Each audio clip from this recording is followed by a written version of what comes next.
વિસ્તારમાંથી મનોજ સોરઠિયા। આજે આમ આદમી પાર્ટીના અલગ અલગ વિસ્તારોના કાર્યકર્તાઓ, નેતાઓ અને જેમણે હમણાં ઉમેદવાર તરીકે જાહેરાત કરી છે એવા લોકો પર ભારતીય જનતા પાર્ટીએ ખોટા કેસો કરી અને એને જેલમાં નાખવાનું કામ સતત ચાલુ છે। સાથીઓ, ગુજરાતની અંદર આમ આદમી પાર્ટી ગુજરાતના લોકોનો અવાજ ઉપાડે છે।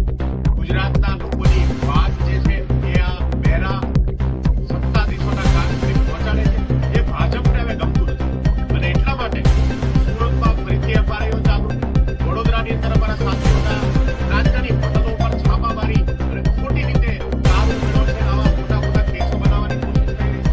આખા ગુજરાતમાં જ્યાં જો ત્યાં આમ આદમી પાર્ટીના કાર્યકર્તાઓને પોલીસ દ્વારા જબરદસ્ત રીતે પ્રતાડિત કરવામાં આવી રહ્યા છે। આજે આ ગુજરાતની અંદર લોકશાહી જેવું આ ભારતીય જનતા પાર્ટીએ રહેવા દીધું નથી। તંત્રનો બેફામ ઉપયોગ ભારતીય જનતા પાર્ટી કરે છે।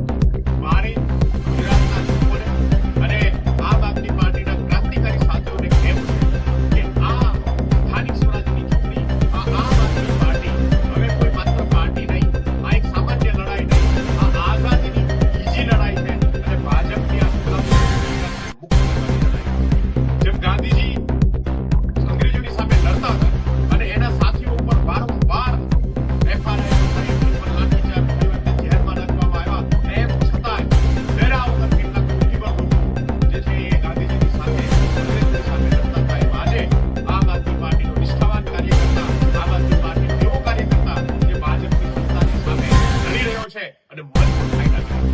સાથીઓ, આ સામાન્ય લડાઈ નથી, આ સ્થાનિક સ્વરાજની ચૂંટણી ભાજપે સાબિત કરી દીધું કે આ સ્થાનિક સ્વરાજની ચૂંટણી એમના માટે બહુ મહત્વની છે। કેમ કે આમ આદમી પાર્ટી ગુજરાતની અંદર વિકલ્પ બનવા જઈ રહી છે।